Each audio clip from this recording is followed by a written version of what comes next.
All right, here we go. Episode 37 of the We All Serve podcast. I'm back with my friend, my brother, Angel Torres. How are you? I am great, Dr. Shalom. I'm so excited that I get to talk to Dr. Shalom. I told you before this pod over here, I cannot prescribe anything. So no, I asked him. He's no good to me. He can't write scripts or anything. I'm like, dude, I got a pulled back muscle. Yeah, I know. Hey, listen, that would be kind of fun. Maybe I'll do that tonight as I'll walk into a pharmacy. More homework. That's it. Yeah, it's good. No, thank you. I appreciate it. No, it's good. It's been an interesting day. I was just telling you right before we went live that I defended 3-4 hours ago, and it went for about 2 hours. I got the call right afterwards, and pretty much I've been on the phone ever since. So I have not yet digested what this. It's just I've been working on this for 6 years, so I'm excited, but I think I'll be more excited tonight.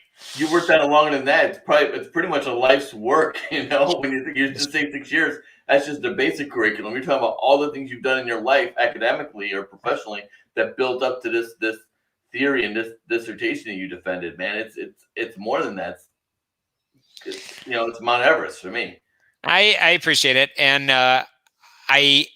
connecting the dots over here, we talk about service on the pod, and it's interesting. The only reason why I did this and why I'm even comfortable talking about it is where I'm at right now with the unit that I'm with right now. Our commander, who very well might be tuning in right now, has emphasized the importance of continuing education, not just as a means to keep people out of trouble, but bottom line, we have to better ourselves. And more important than bettering ourselves, it's about bettering.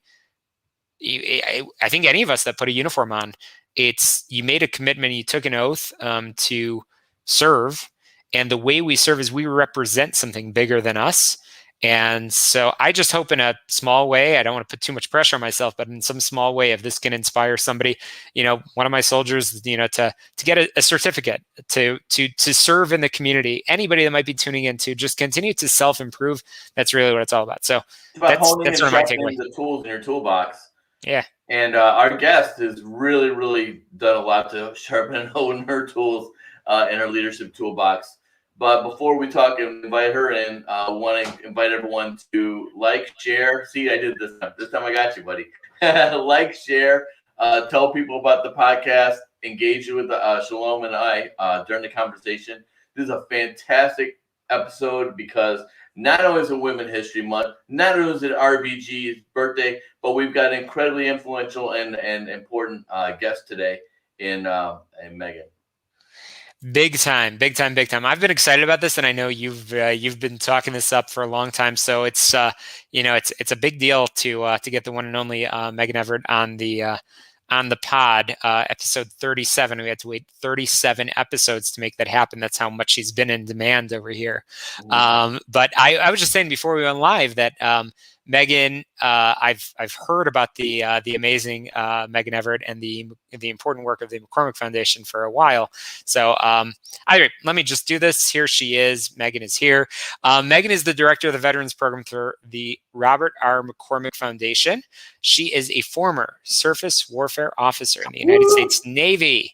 As director of the Veterans Program, Megan manages a grant portfolio focused on veteran employment, hugely important to include education, entrepreneurship, behavioral health and wellness, and system navigation.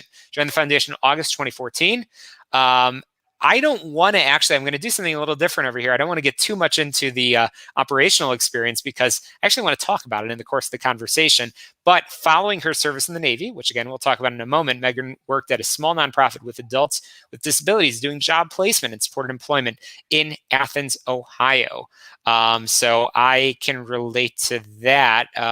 Hugely important work. She was the service learning coordinator at Chapel Hill High School, working with local and national nonprofits and community organizations in the Research Triangle area. Moved to Chicago 2010 to work at Northwestern University, Center for Civic Engagement and Center for Leadership. Prior to joining the McCormick Foundation, Megan was the assistant director director at Northwestern's Farley Center for Entrepreneurship and Innovation and McCormick School of Engineering. She's an advisory board member for the Advisory Council on Veterans Affairs for the City of Chicago and the Illinois Veterans Advisory Council. Many, many more roles, including, of course, she has an MBA from Penn and a master's in public policy and administration from Northwestern University. So without further ado, the one, the only Megan Everett. Wow, thank you. And it's an MBA from Penn State. I won't claim the UPenn title. So Penn State, though, is just as proud of that. Penn State those damn Wharton guys. I'm not a Wharton gal, not a Wharton gal. A Nittany Lion. But you are a Wildcat today. All three of us have that. I am a Wildcat. Right? So we're good. We're good. See, I even wore my hat today. Look at that. Yeah. Go Cats. Angel, go ahead. Megan, I want to kick off and talk about some of the work that you're doing in community. We'll probably work backwards into your surface warfare experience. And just because at the top of my head, I had an opportunity to be on it's like a focus group with Megan on issues on not just military veteran obstructions and barriers to military members getting hired, but a more smaller group, which is military members that have been incarcerated and then released. And to hear some of these experiences, some of the things, I'd like you to talk a little bit about that, some of the barriers that they face when they're trying to get back into the civilian workforce, because I think that's important, because a lot of veterans leave the service and they make bad choices because of their things that they're dealing with, whether it's post-traumatic stress, traumatic injury, substance abuse due to stress caused in the military, and then they end up in this place. And then they, luckily they have people and advocates like you and McCormick and the folks at McCormick Foundation to help guide them and provide resources for that. Yeah, it's interesting. Oh, sorry, my phone's ringing. It's an interesting area that we just really recently got into. As we kind of hone in on different interventions and different programs that are working with veteran populations that are harder to help, because there's a lot of programs out there that are generally built for veterans and maybe don't do a dive into whether they're junior enlisted as they're separating, any mental health issues. Perhaps, this justice involved veterans is a new thing so I'm very new to learning this population and specifics, but there's a lot of kind of, if you think about it, there can be a lot of similarities between separating from the military and coming back in the community, and actually, if you're incarcerated, coming back in the community.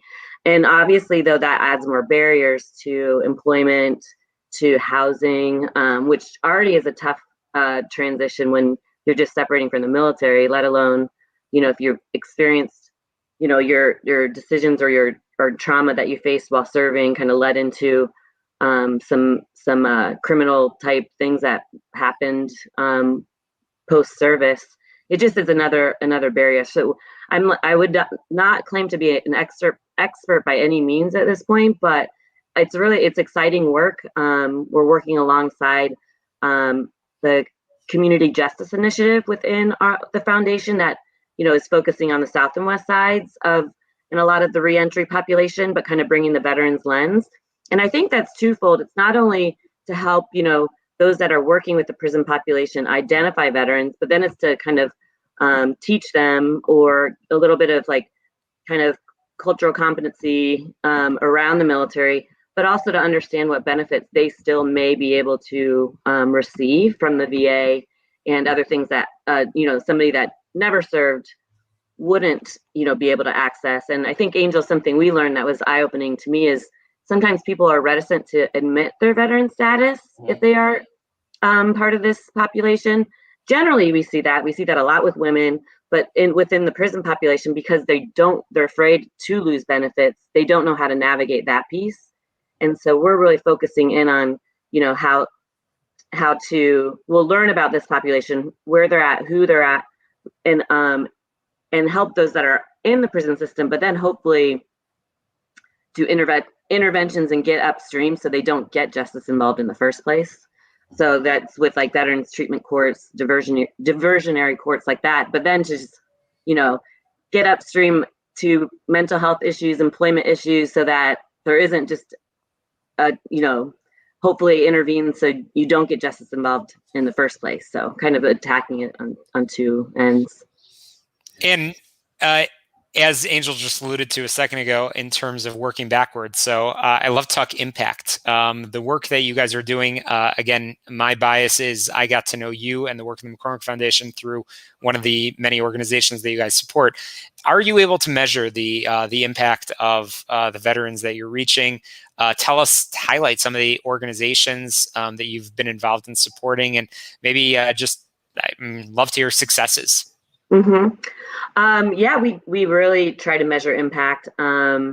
It's something we want to ensure that the work, who we're working with and the work that we're doing, and it's not just we operate as partners, I would say, rather than grantor or grantee, and really working to build an ecosystem of nonprofits that are working coordinated together, so veterans can get, and family members can get to the services they need and don't fall through the cracks. And that can be,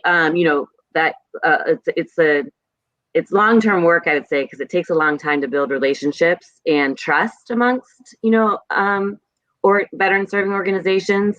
And also, I think as a funder, and being very place-based. So we're very geographically based, which is which I think is an advantage because we can, really get to know what's happening here in Chicago. It's a little bit more difficult across the state, but we built some mechanisms to kind of learn what's happening across the state as well. But to bring these nonprofits together to really truly work together, and be able to refer to each other, know that like if somebody is, receiving, or they're live at Hope Manor 2 with Volunteers of America, the nonprofit that runs that, and they're dealing with a little home or housing insecurity. But then there's probably, you'll need a job, and they can refer easily to like a National ABLE, which is it's a really great workforce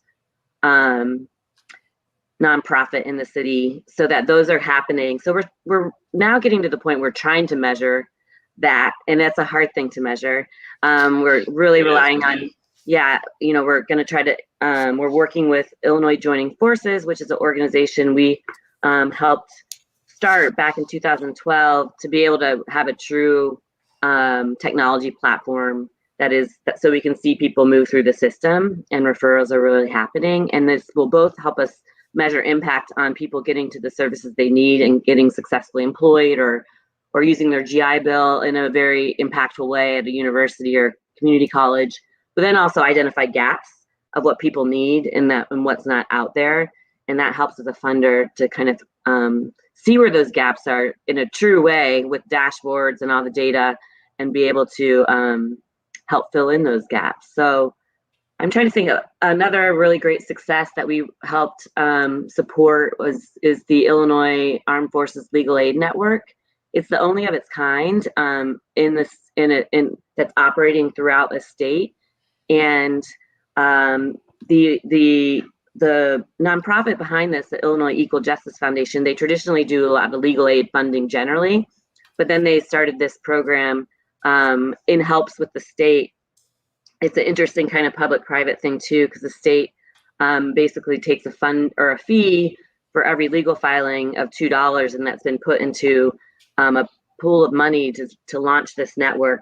But because it was state allocated, they needed extra support funds to like build a website, to do outreach and marketing, and that wasn't covered by the state funds. And that's kind of where foundations can really come in, is supplement and help, organizations that have very restricted funds from the state or federally, and they have to be very strict with how they use them. And we can come in and support a program and be a little bit less restricted, so they don't have to fill out all the government paperwork of how they spent their money, So, but the Illinois ILAFLAN, Armed Forces Legal Aid Network, is a network of legal aid clinics across the state that there's a true center intake.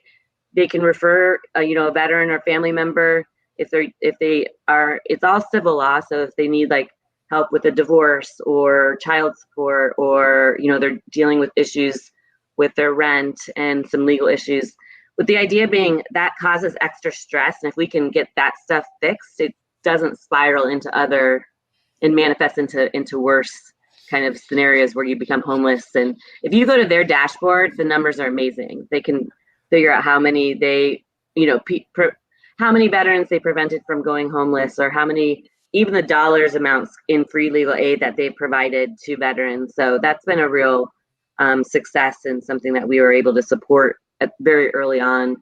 Now I think we're into year 3 with them. So it's a model that other states are starting to look at now too, which is always an outcome we want to achieve too. When we can build models and other people can use them, they can be replicated. That's one thing I've always found very unique about what you guys do over to McCormick Foundation is you never, in my experience, you've never approached a problem where you said, okay, this is a one and done where we're going to write a check and it's just going to get better. You said, no, what's the long-term strategic implications of this issue?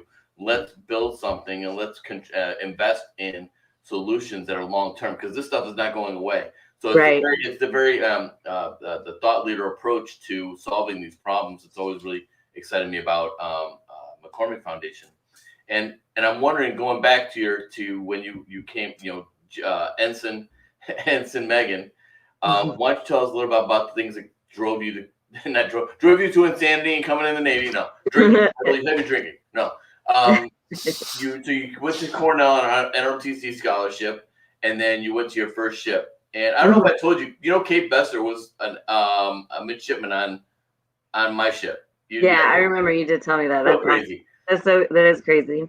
I know. So my, I think my journey started way before going to Cornell, because my dad served in the Air Force for 21 years, and excuse me, he and my mom did. My dad did not retire from the Air Force till after I was already in college. So I truly was a military brat through and throughout. So I moved, 11 times before I went to college. And so I graduated high school out in Omaha, Nebraska, off at Air Force Base. But back then I got really good grades. I was an athlete. I was trying to get to the best school I could. Didn't really have had to really navigate it with my parents living in the Midwest. It wasn't really something that my guidance counselors were talking about. So that's always interesting, just how you get to where you get. And it was a lot of our own work. But knowing that, my dad kind of brought up the idea. He's like, would you ever consider ROTC? And I was like, I hadn't really considered it, and I'm glad he did bring it up. I don't know if it's because I didn't see, he was the one in the Air Force, and I didn't think about it as a pathway for me until we really dug into it. So I did a lot of my own research around it and ended up applying for Air Force ROTC scholarship and a Navy ROTC scholarship. And because everybody always asks, why'd you go in the Navy if your dad was in the Air Force? And the true answer is, Air Force. We had a talk. He's like, well, you'll always be stationed at nice bases, not that Omaha's bad, but you'll always be on the coast, at least. and understanding that just he had nothing, the leadership, the experience, the serving other people for him was, a game changer in his life. Him and my mom came from a small hometown in central PA, and it helped, it just the experience. And I, as much as I moved, I enjoyed that. We grew up, our military was our family, so I was like, this could be something I would really be interested in. I knew it would be great camaraderie, great leadership experience, a way to give back and serve and all those things. And I'll tell you, my freshman year wasn't the easiest. I had not only was I a little fish in a big pond at Cornell and just getting whacked, my grades were not great. And I was, a biology major, doing ROTC, trying to do all these things and a little bit overwhelmed. But having ROTC and having that network and having that kind of discipline to keep me focused is what kept me there. I wouldn't have not made it through Cornell if I wasn't in ROTC. I guarantee you. Really? Yeah, because I had, I was accountable to somebody else, and that was it was a scholarship too, and I had to keep my grades up, and I had to, show. I just had a lot more responsibility, and just then I think, and not just me, anybody in ROTC, than some of my peers, and it kind of just kept me in line, And then you just got this great experience in the summers, and you met all these other people that were like-minded, as you guys just know by serving yourselves. And I like after my freshman year, I really, that's actually when we come back and sign our contract, and because you can actually not commit after freshman year and not have to pay back that year and just kind of leave the program and not join. So I'm glad I did. It was the best decision I've made for sure. But certainly, the 4 years of Rotc training and then getting to a ship, even being a midshipman, yeah, it doesn't really it prepares you, but not fully. And I'm sure you can. And the Angel, like when you actually report to your ship for the first day, you're there by yourself and you're a new ensign. And I remember I was on the USS JARRETT, and they were in the yard, so they were getting repaired. They were dry docked, and so I had to walk through this, basically like a makeshift mess stacks that wasn't connected to the ship because the ship was all torn apart. But that's where everybody was eating and being a new ensign, and just I like walked into the wolves. They just didn't no idea. And they give you that look. I was such a butter bar, like totally just like, did not, but it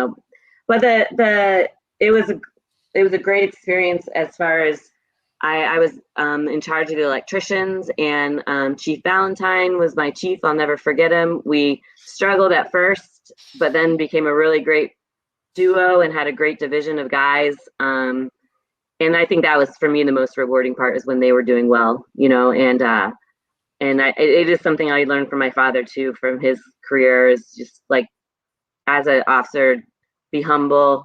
You don't know what you're doing. You need to rely on the experts and build a team with them and really treat it that way. And then they'll make you look good. You'll make them look good, and you'll accomplish the mission and be a part of the bigger team. So that's how I really led or what guided me while I was serving. Do you feel like there was any apprehension from Chief Valentine with working with a female ensign and having to train her and have special set of rules? Or do you think he was just going to be tough on anybody that came in? I don't want to speak for him per se, but I know like he was, yeah, I think it was, we were only the second set of women to ever be on that ship, and it was just for officers. And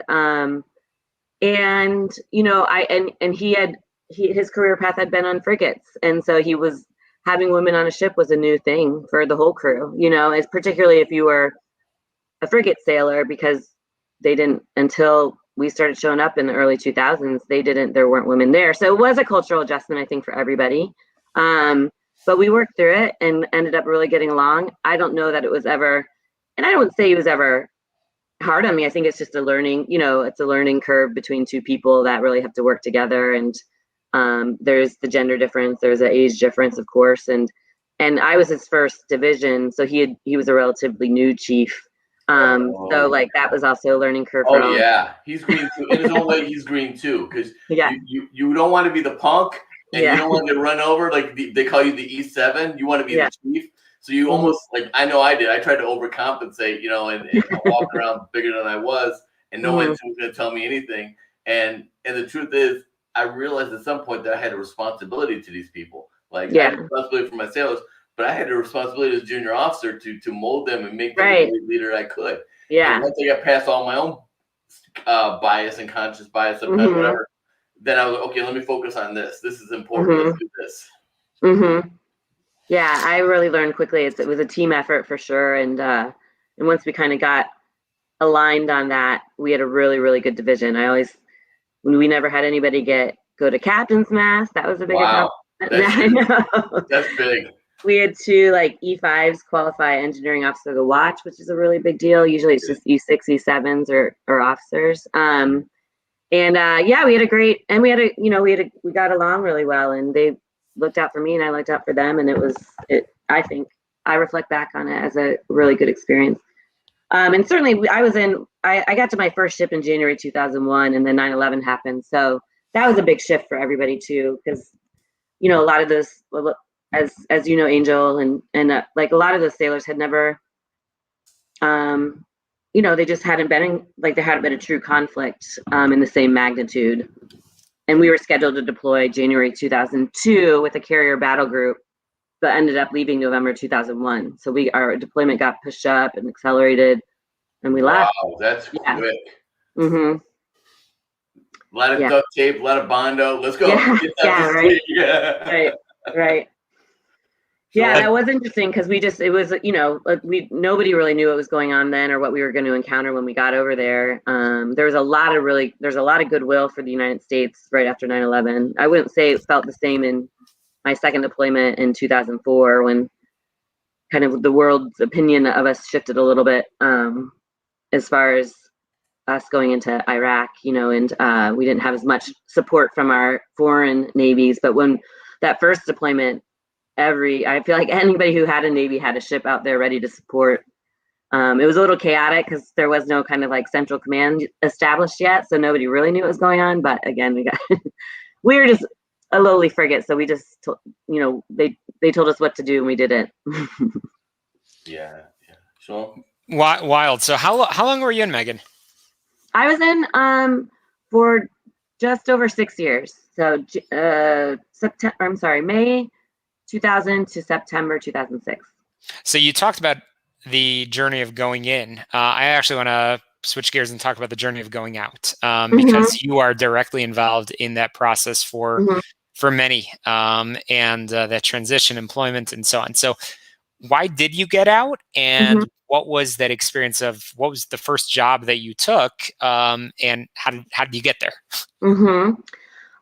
I had a 4-year commitment, so I was on 2 different ships, and then I did an extra 2 years in the Navy. They call it a shore tour, so got an office job for a couple years, and I planned on, I did the shore tour knowing that I was likely going to get out unless something radically changed. I loved my experience and the people I met, and the leadership skills I got to build, and learning to drive a ship, all that good stuff.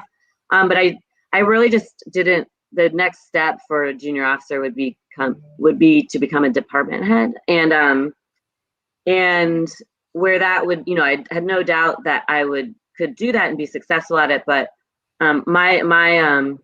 what I enjoyed the most was working with people, the enlisted, and fellow junior officers. And I feel like, as the further you get up, like any military structure, the further you kind of get away from what's really going on. Yeah, which is and that's where I kind of thrive generally. I like to work directly with the people. So I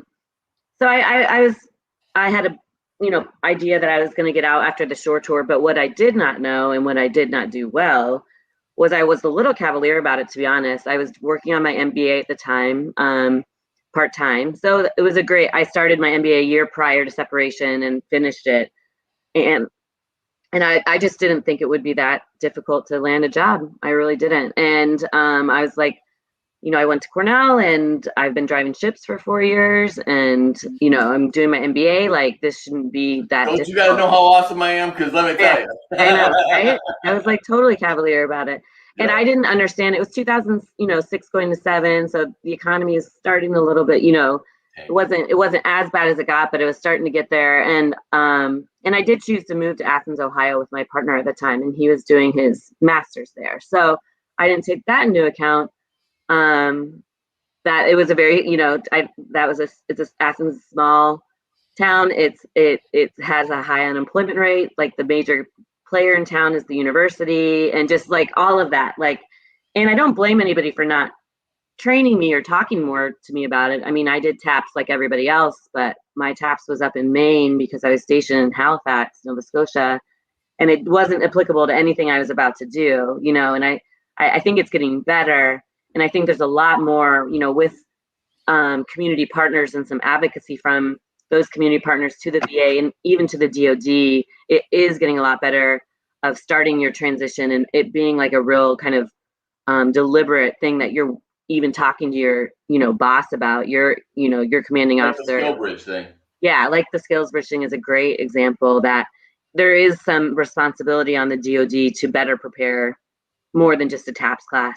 Because it just behooves everybody on the way out to think about these things, like, what community are you moving into? What type of jobs are there? Is this a smart move for you? So I think it's getting a lot better. And maybe that stuff was there and I just didn't take advantage of it, but I went in head first without much of a plan, and it did take me about 6 months to get a job. And I took a really big pay cut, like a 70% pay cut probably. And and I was doing meaningful work, which I was working with adults with disabilities. But it was, it also was conflicted. I mean, you must have been conflicted. It was hard.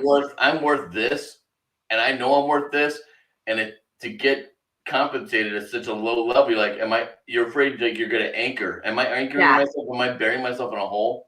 Well, it took me a long while to get myself out of that hole, actually, just kind of to get to the level. Again, the work was meaningful. I would never, I was helping people directly. It did give me a good kind of like, wow, just idea of like, these people work really hard and they're just not compensated well. And something I really, am a big proponent of when I'm looking at budgets and where we're going to grant is that you really do, just because people are choosing to work in the nonprofit sector because they have a passion, and yes, we understand you're never going to make the same as a corporate job, but you still need to pay talent to retain talent and to keep them in our sector, so because if you don't have talent, those are the people delivering the services. You're not going to have impact on the other end and help the people we're trying to help, so because turnover is brutal in nonprofits because like any corporation, but if we have a 1-year grant with an organization and the person who's directly delivering the services leaves, it puts everything back because you have to hire somebody new, train somebody new up, and so I believe in, paying for talent in the nonprofit sector. And I really think I learned that from my first job because it wasn't their fault, but it was, it was very low compensated. So it was a struggle. And all the things that you hear, luckily I didn't have any mental health issues going on. Was not married. I did not have kids. And I always think about if it was this difficult for me, like what if you do have mental health issues going on and you have family to support, and I managed through, but I can see where these things could just really snowball and things start to get really bad, so that was my transition. But it's really left a mark on me and just how I, why this work is important to me. There's just so much proof that if you can do if a veteran can have a smooth transition, it just sets them up for success, not only job wise, salary wise, if they're dealing with any mental health issues, they're comfortably making, they have a good job that's meaningful and they can deal with that, and kind of just these wraparound services that we try to, create here in Chicago, that there's access to those. Yeah, go ahead. No, I just wanted to say, I said it in the beginning and I want to say it again now. Thank you, because I know so many people that have struggled. And Angela and I take a little bit of a different tact in this. I'm a reservist, and so I see the challenges of sort of living that dual life. Yeah, that's a whole nother. Mm-hmm. It's huge. And then obviously active duty. I mean, Megan, you know it firsthand. Angel knows it firsthand. And that transition, it's challenging. And Mm-hmm. the Army, the Navy, the Marine Corps, the Air Force, all gives good resources, but it's really not enough. It's really not enough. And a lot of it is that communication that exists, that helping with the transition and really working with employers to basically highlight the freaking good deal that they're going to get at the end of the day. Right. And it's really awesome. So, I mean, putting aside, as you said a couple of minutes ago in the conversation, the grants and everything, which is huge and amazing, the fact that you and your team are such advocates for veterans, it's awesome. And I think it's super cool what you're doing. Yeah, I feel very fortunate too. It took me a while to navigate, but to be in this role, and be an advocate, not only just with financially, but working with so many great leaders across the city and across the state, and having this network, and really attacking these issues, but being cognizant that we need to do this as a team. We need to do this with the VA, with state resources, and that nobody can do it alone. I'm like, hi, Nellie. Exactly. The one and only Nellie. We love Nellie. He's safe haven, doing awesome stuff. So I just had to put that up there on the screen. Yeah. But yeah, it's rewarding work. It's hard work because you want stuff to happen faster. But I think we are making some good progress. And it, at least to me, and I don't, like Angel, if you think this, I know you've been in Chicago for a while. The network is strong, but it is still. Now it's like, how do we get to some of the hardest to help veterans? And places like a Safe Haven are doing just that. They do great work every day. But then start to really think about targeted interventions that, like these programs that we fund that are large employment programs and stuff, need to start to focus in on veterans of color and women veterans or junior enlisted, and that it's not a one size fits all. And I think that's the changing that narrative that we're a very heterogeneous population, where I think the general public can often think of us as very like, G.I. Joe, and that's what everybody looks like. But it's when you start to disaggregate the data and see where the real struggles are, that's where I think now where we're moving with the foundation too, is just to start to look at other examples of targeted interventions in other special populations and how we can apply that to the veteran population, because we don't need to recreate the wheel. We just need to focus in on those that are hardest to help and get to them early on. I couldn't agree more. And I think we talked about this the other day. Megan and I are on the board of directors for Veteran Leadership Council. And what's great is in Chicago, you have this board for Veteran Leadership Council, and everybody brings a different skill set. Everybody's from a different element. One guy's from McDonald's, one guy's and he does net security, one person does insurance. It's just all these different leaders that are all connected very authentically by one purpose and one cause. Make veteran lives better, connect veterans with resources and that kind of thing. And then around this, you have all these different ecosystems in the city of Chicago, that people that do different things in a different way to support the same mission. Your IGF, your Chicago veterans, your roll calls, all these different things. All these people are very, very proficient doing different things. And I think that that's fantastic. With the call we had the other day, I said, well, the first part of that is identifying there's different buckets of veterans. You cannot have one transition solution for all veterans. It's not going to work. You have the GMOs, you have the enlisted, you have the diversity. You have to have specific solutions for all different things with a lot of commonalities, but you have to tweak them a little bit. Would you agree with that, Megan? Oh, absolutely. So, and that's just the thing. And this isn't, we're all learning through this, but you think about like a VA. When the VA system was built, it was really built for males, mostly white males, and and that's where the programs were focused. And even they're getting so much more in a really good way, customer service centric, realizing they need to have these specialized programs at the VA, and we have to think about that in our sector too. And I think even employers generally are past the veteran population are realizing that as well, that there is places of people that it could be very talented that might not just have this like resume that fits perfectly to their job description, and that really translates to military and transition.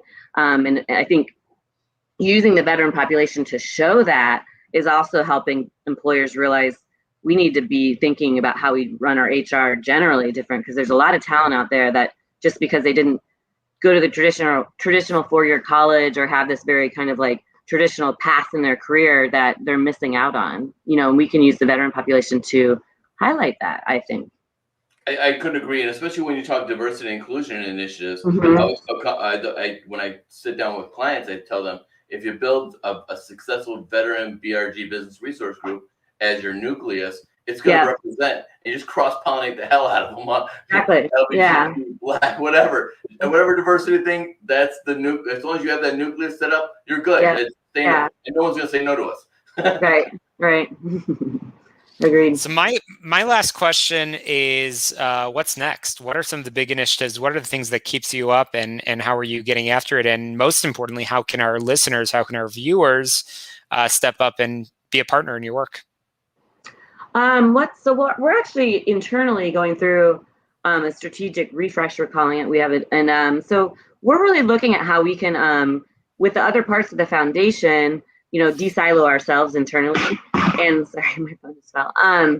And enhance each other's work. So we have an economic opportunity portfolio that doesn't have, and I do that obviously in the veteran space, but where we can get around common tables and enhance each other's work.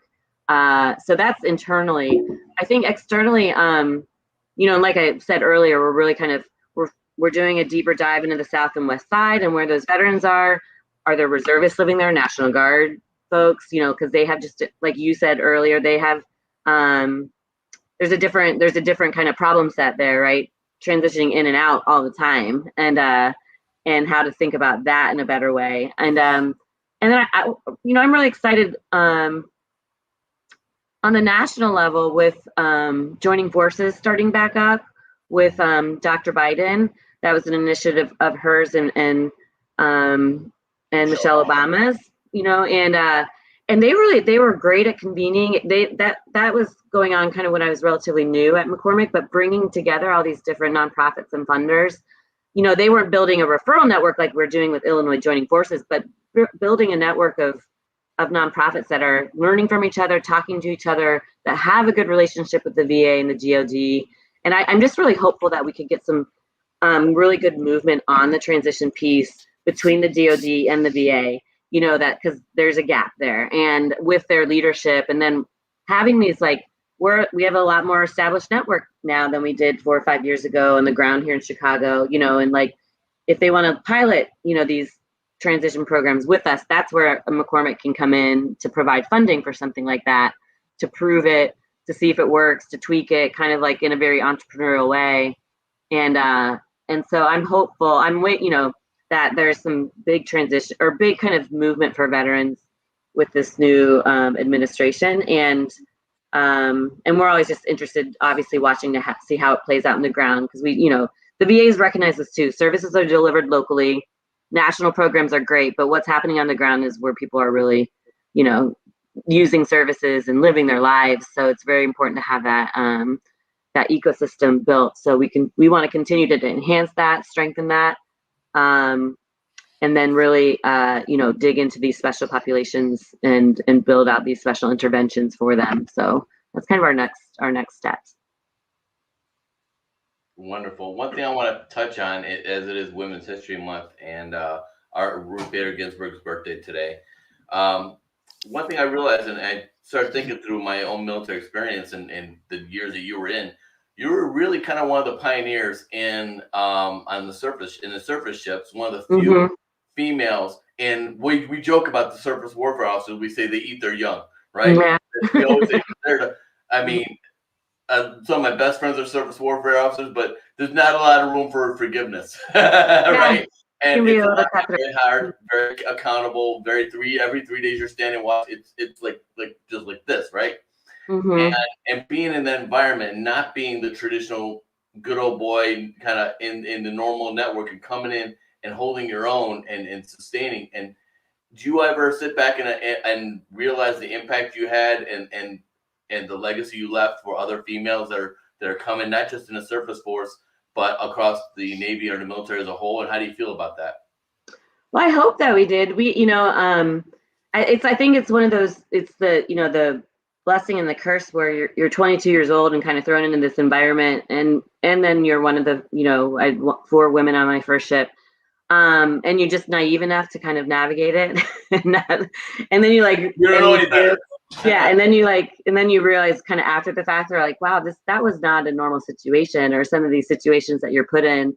I did have great leadership, and like I said, a great chief on my first ship, and I think we were treated very fairly, but something, and I hope it's not as maybe as extreme now as it felt then, but because we were one of the first few women on this ship, I do, it felt like we had to be 10 times better, than our male colleagues. And that's not to, like if any of them were ever to watch this, they were all great people. Some of them, were great performers, but it like the spotlight was always on us a little bit more to prove ourselves. And maybe that's not how it was, but that's how it felt, and but I think it also made us very good. I think about one of my best friends still to this day, her and I both really excelled on the ship, but I think we had to work really hard to prove ourselves, and we were kind of maybe critiqued a little bit more than our male counterparts, but that maybe made us better. And so but I do that was I hope that's kind of lessened now that it's just a lot more women have been on combatant ships now for about 20 years, so that's not as much of a thing.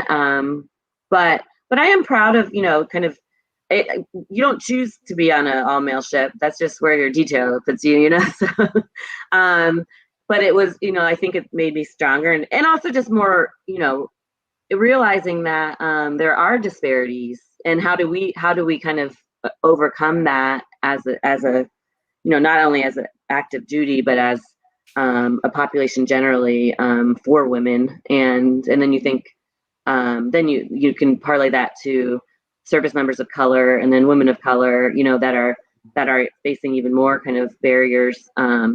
So I think it's informed my work for sure, to this, not only before not only at McCormick, but even some of it leading up to McCormick, that experience, and kind of just being the minority, and what that has to feel like for others too, Adds to your level of empathy almost.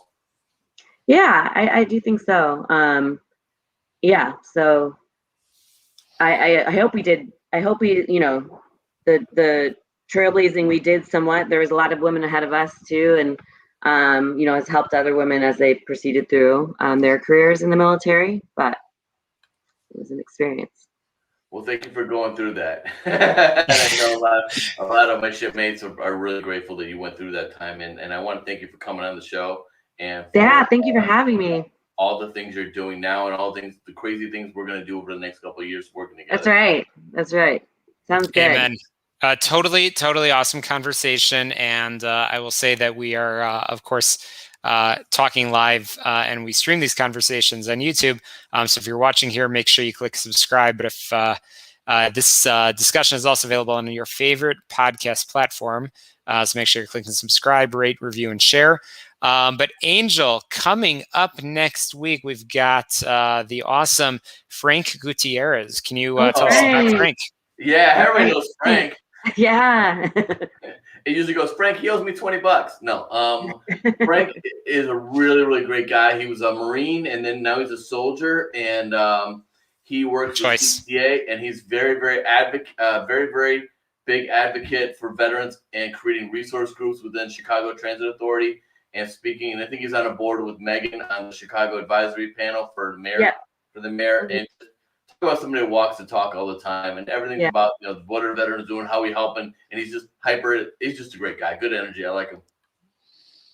That's awesome. I'm super excited for the conversation. So we will be back here next Monday at the same time. So make sure you set your reminders. Tell your kids start screaming. Have your dog start barking. But you need those reminders because We All Serve episode 38 will be back next week. So what a great conversation. Megan Everett, thanks for all that you do and continue to do. And Angel, good to see you, buddy. And looking forward to continuing the conversation. Perfect. Congratulations, Dr. Shalom. Yeah, congrats. Thank you.